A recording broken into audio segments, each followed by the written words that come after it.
Our next speaker is Dr. Katherine Rawson, who's a professor and director of experimental training in the Department of Psychological Sciences. Her research explores how to optimize learning in educationally relevant domains, with current emphasis on strategies that promote the durability and efficiency of student learning and the self-regulatory processes that support such learning. Her work has been funded by the U.S. Department of Education and by the James S. McDonnell Foundation. She has more than 75 peer-reviewed publications, including articles in Science, Journal of Experimental Psychology General, and Psychological Science. Catherine's work has been recognized by numerous research awards, including the Presidential Early Career Award for Scientists and Engineers, the Kavli Frontiers Fellow of the National Academy of Sciences, the Young Alumni Award from UNC Greensboro, and the Outstanding Early Career Award from the Psychonomic Society. Please join me in welcoming her.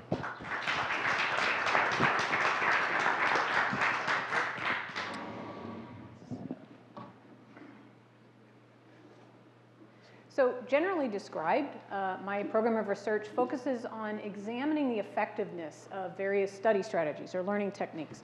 And the ultimate goal is to help students optimize their self-regulated learning.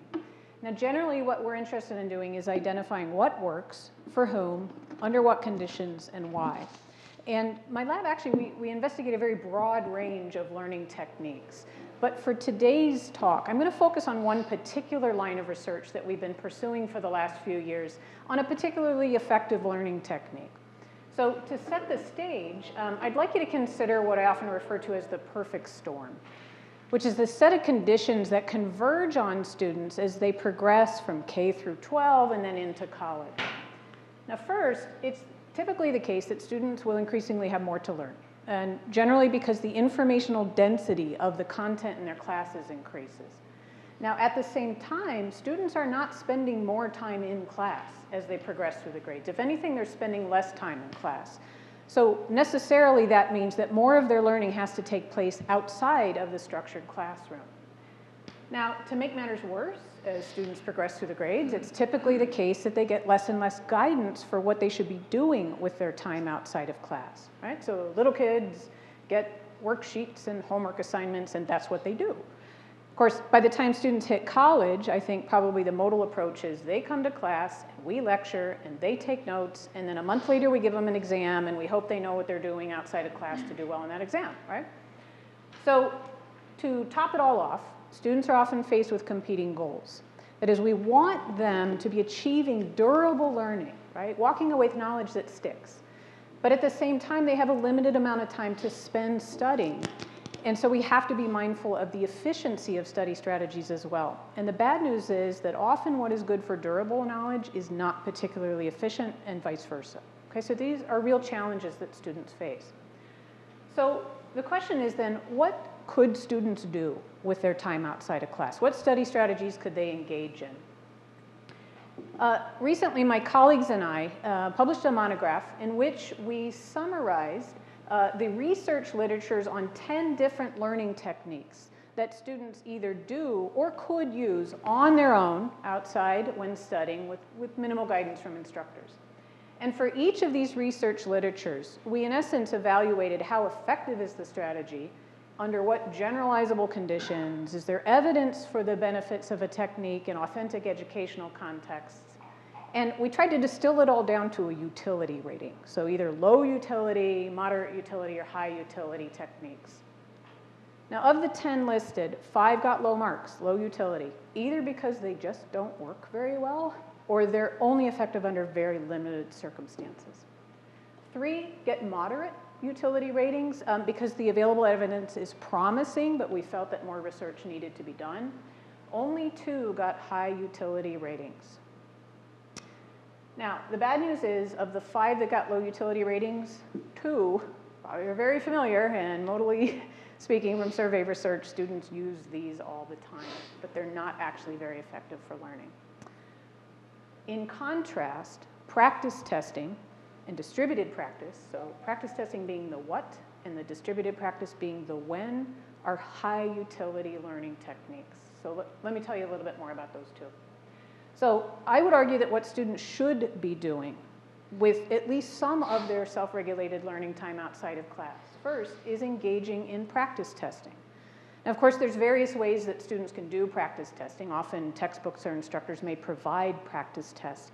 But quite frankly, one of the most potent practice tests is to self-test. Fancier terminology here is to engage in retrieval practice. So if you want to get good at riding a bike, what do? We practice riding a bike.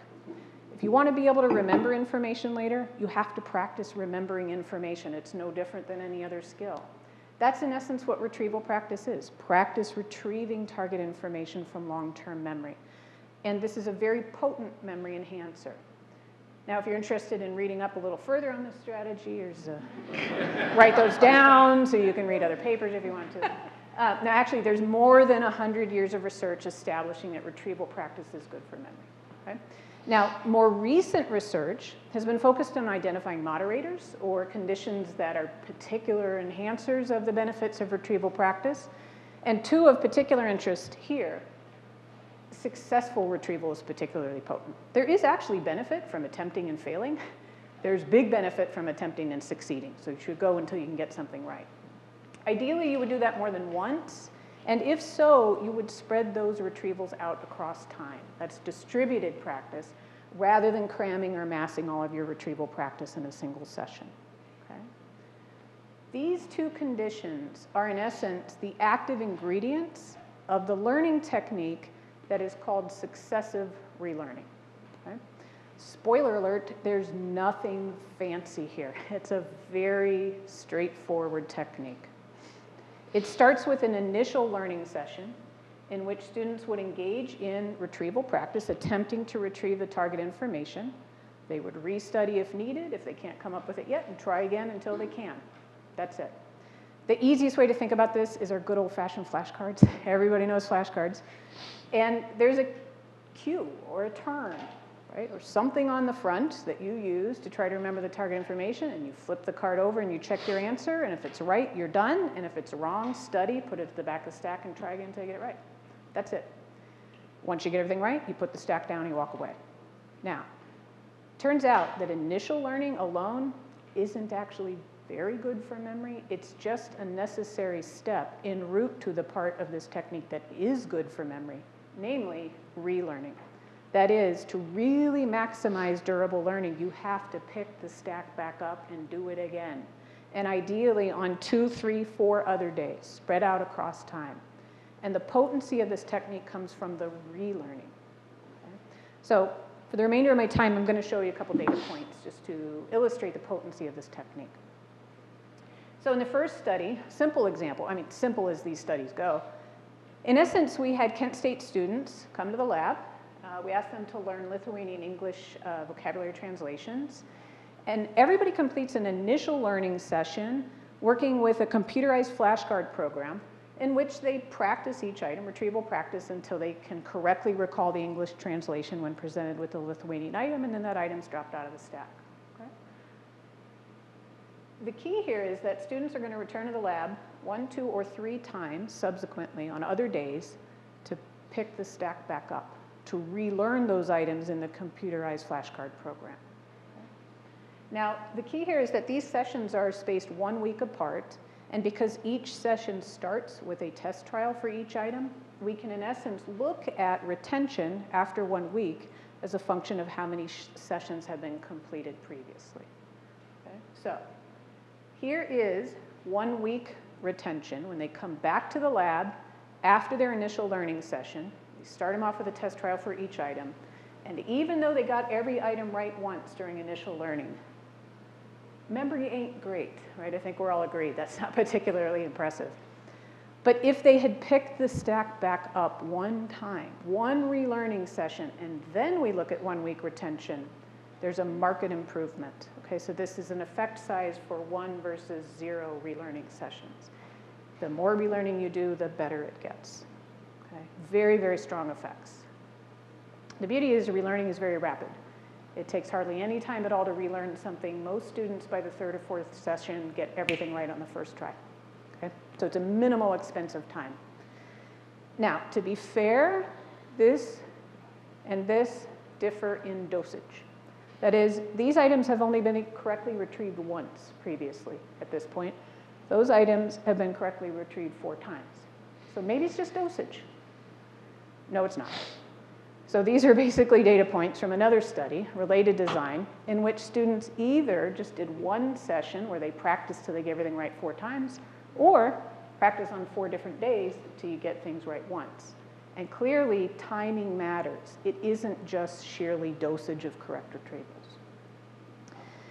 Now, you might be wondering, that's fine for foreign language vocabulary, but does it work for anything else? Does it really work for real students with more complex materials? Again, spoiler alert, yes it does, but let me talk you through the study before I show you the data. These are students that are enrolled in one of our large intro psych courses, and we actually worked with the instructor of this course, Sharon. Hello, Sharon. And she gave us her course materials, and in fact identified the key concepts for 8 of the units that she was teaching. So we have 64 key concepts from her course. And for each student, we helped them, they came to the lab and worked with a computerized flashcard program to successively relearn half of the concepts. The other half, baseline control, business as usual. These are actual materials in an actual class. They're going to take an exam, and they're going to do whatever they do to study those concepts. Now, for the successively relearned concepts, again, computerized flashcard program, initial learning in which they practice until they can correctly retrieve the definitions or meanings of these concepts, and then they return to the lab on 3 other days to engage in relearning for those concepts. The sessions were synchronized to Sharon's class, so when she introduced a unit, that was the week in which they started their initial learning and then relearning sessions for that set of concepts. And all of the learning sessions were completed prior to the exam, okay? Now, the nice thing about this study is we got permission to access course exams for these students.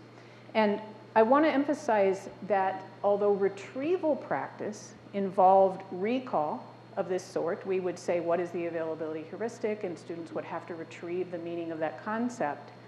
Sharon's exams were all multiple choice tests.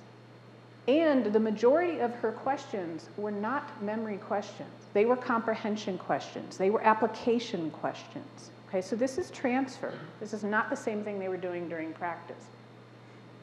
But despite that fact, successive learning yielded more than a letter grade improvement on the course exam relative to the business as usual concepts. Okay? Now, a question that arises is, what is business as usual? That is, what did students do, likely, to learn the baseline control concepts? Well, survey research again suggests that what most students do, I'm probably telling you what you already know. They cram, right? So they study primarily the night before the exam, and largely by restudying notes or maybe rereading a textbook. This is okay. It will get you by on an exam, get you low C, but it's horrible for long-term memory. It's about the worst thing you can do for durable knowledge, right? And I think we all probably share that concern that students rapidly forget a lot of what they learned after they take the exam. We also had that concern. So in this study, we have follow-up tests that we administer just 3 days after the exam and then 3 weeks after that. The bad news is I am confirming your fears. Students rapidly forget what they have learned after an exam when left to their own devices, right, with the business as usual study strategy. The good news is that successive relearning can protect against this loss, significantly enhances the durability of learning. Okay, to wrap up, where do you come in? Well, the problem is that students don't use this strategy. Right? They do use flashcards, but often for the wrong reasons in the wrong way, right? And that's where we can help. Students are going to need some coaching. First, they need a little guidance about the study strategy, right? Just simply to know that it does matter when and how you use your flashcards, and that it is potent if you do it the right way, okay? Students also profit from guidance about what they should be practicing. We know that they have an overwhelming amount of information, and sometimes as instructors, we have to be honest with ourselves and pick our battles and identify the most important stuff, right? Help students understand what they should be practicing. The other thing we can do to help is help students with time management. Cramming does not take a lot of planning, right? Successive learning does. You do have to actually plan in advance your study sessions so that you can complete them on different days prior to an exam. And I have recommendations if you want to talk later about ways that instructors can help students do that. But for present purposes, just to wrap things up, take-home messages. Success over learning is a particularly potent strategy for durable learning. Students don't use it enough or don't maximize its benefits, but with your help they can. Thank you.